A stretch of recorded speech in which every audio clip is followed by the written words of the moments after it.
something? The class of the speaking is going up. It used to just be people like me, but today we've got Pete Gotch. He's a criminal barrister. He's talking to Tommy Robinson. Give it up for Pete Gotch.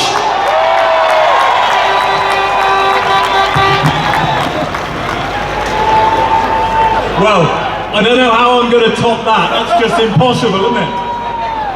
My name's Pete Gotch. I'm a criminal barrister of England and Wales.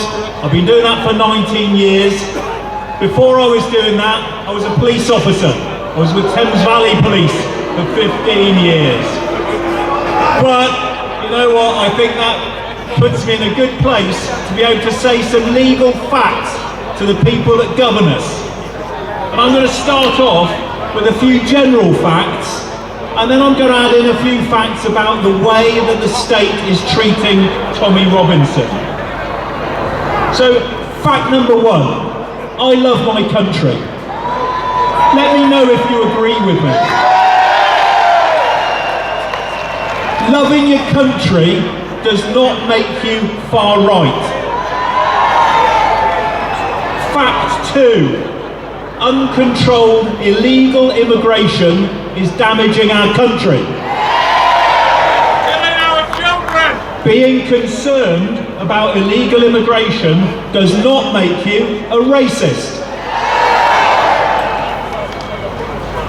Fact three, there is a problem in this country with a toxic Islamic ideology. Being concerned about the spread of Islam does not make you Islamophobic. A phobia is an irrational fear, or a fear of something which is unrealistic. There is nothing irrational about fearing a group who commit 80% of all terrorist attacks in the UK. Fact four, there is a massive crackdown on free speech underway in this country. Blasphemy laws look as if they may be just around the corner. The police are now openly political. People are in prison for Facebook posts, while violent criminals are being released to make room for them. Tommy Robinson, currently serving 18 months in prison for showing the film Silenced. In other words, for telling the truth when other media outlets were just telling lies. And here's the thing, he's not just in prison, he's in solitary confinement. Now that is something that is usually used to punish prisoners who act up in prison. And we know that segregation of that kind for periods longer than 14 days can have a detrimental effect on somebody's mental health. And we know that because prison psychologists tell us that. But Tommy is likely to spend 9 months on his own. So why is that? Some would say it's an attempt to break him. The prison would say, oh, it's for his own protection. Well, let's quickly look at those two alternatives. I'll address a few questions directly to Nicola Marfleet, the governor of Wood Hill Prison.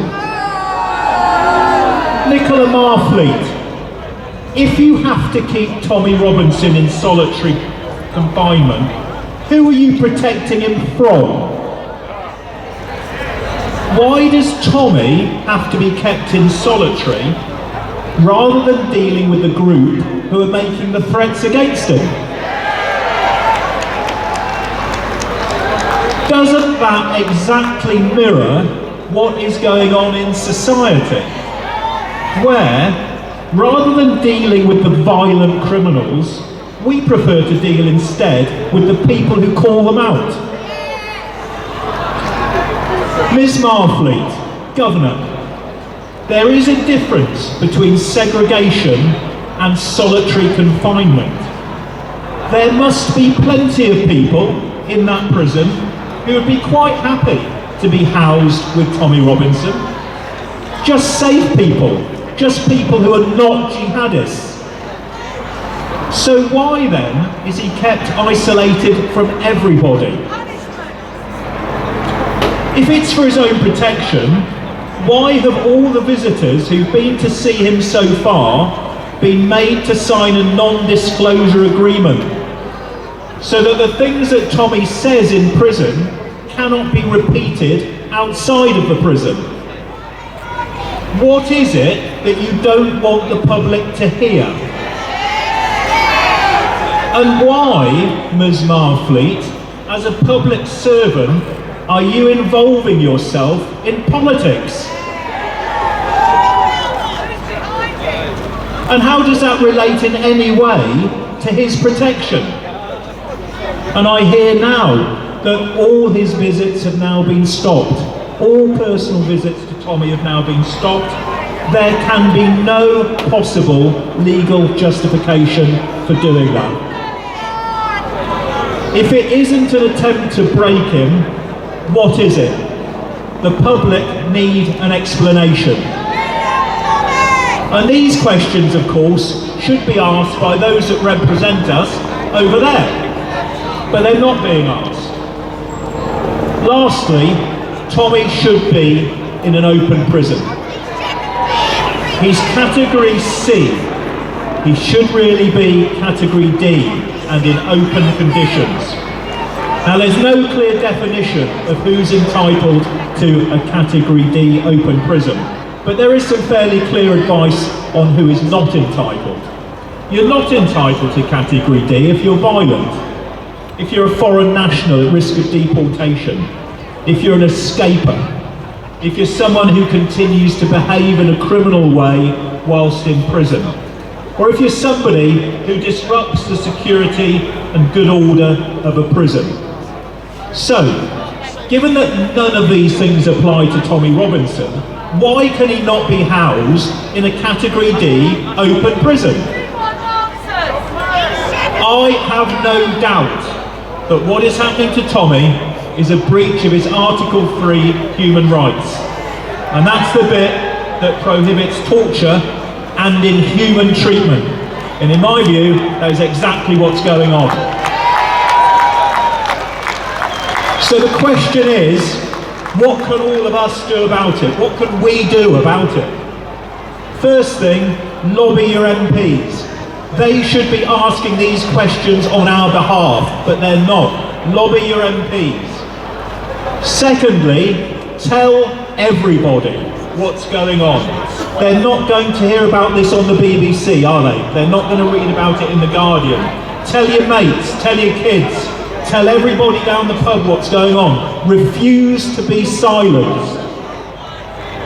And if anybody doesn't like what you're saying, defeat them with facts. That's what Tommy does, isn't it? I've never seen him lose an argument. Because he just bombards people with truth and facts, and you can't stand up against it. So we must all do the same. We must all step up now. We are all Tommy Robinson. Thank you for listening.